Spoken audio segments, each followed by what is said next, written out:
ආයුබෝවන් යාළුවෝ හැමෝටම මව්බිමෙන් එහා YouTube channel එකට ඔයාලා හැමෝම පිළිගන්නවා සාදරයෙන්.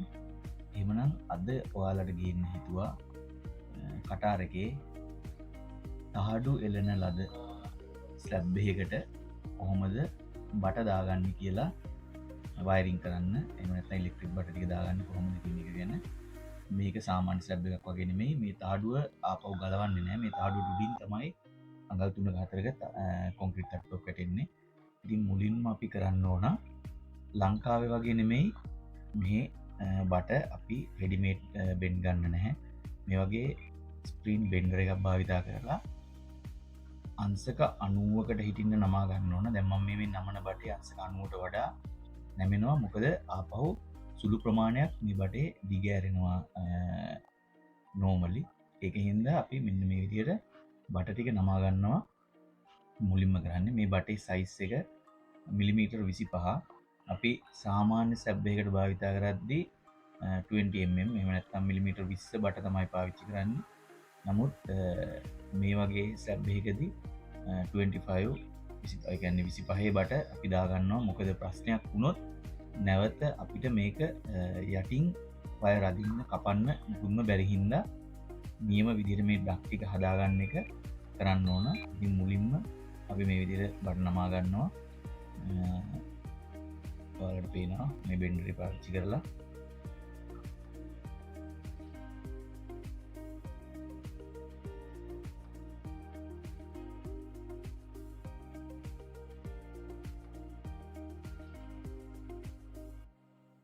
ඊට පස්සේ අපිට මේ ස්ලැබ් එකේ අපි ප්ලෑන් එකක් අපිට හම්බ වුණාම ඒ ප්ලෑන් එකේ තියෙනවා ලයිට් පොයින්ට් එන්න ඕන තැන් ටික. එතකොට ඒ එන්න ඕන අපි හිතමු මේකේ ලයිට් 4ක් මේ දිග අතට 5කුයි මේ අතට 4කුයි වගේ ලයින් බෙදෙන්න ඕන කියලා. එතකොට අපි ඒක හරියට දුර ප්‍රමාණය බෙදලා මැදට එන විදිහට පිළිවෙලක් තියෙන විදිහට අපි හදා ගන්න ඕන. මෙන්න මේ විදිහට අපි මේ කරන්නේ ලයිට්ස් එන තැන් ටික ලකුණු කරගන්න එක එකම දුරකින් එකම රේඛාවක හිටින විදිහට මෙන්න මේ විදිහට සම්පූර්ණ ස්ලැබ් එකේම ලකුණු කරගත්තාම ලයිට්ස් පොයින්ට් එන තැන් අපිට ලේසි ඉස්සරහා වැඩ ටික කරගෙන යන්න.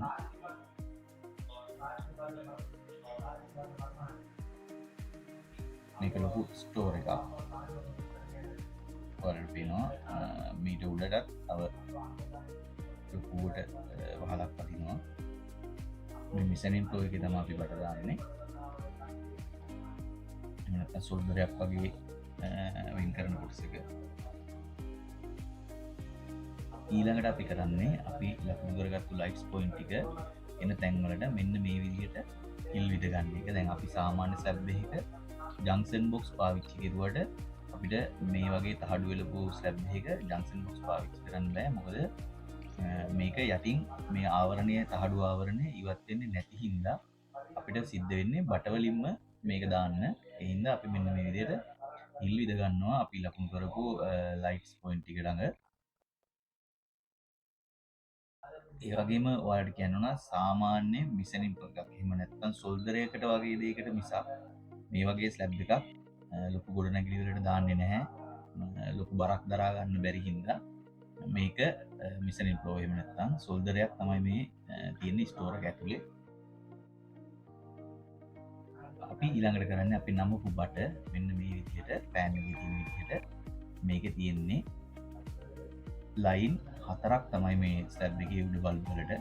ඒ කියන්නේ ඕගෑන් ස්විච් එකක් යොදලා ලයින් 4කින් ස්විච් 4කින් මේ ලයිට් පත් වෙන්න. එහෙම නැත්නම් අමතරව වෙනම ස්පෙරිමන්ට් ස්විච් එකක් වගේ දාලා ස්විච් 4කින් මේ ලයිට් පත් වෙන්න තමයි දාන්නේ.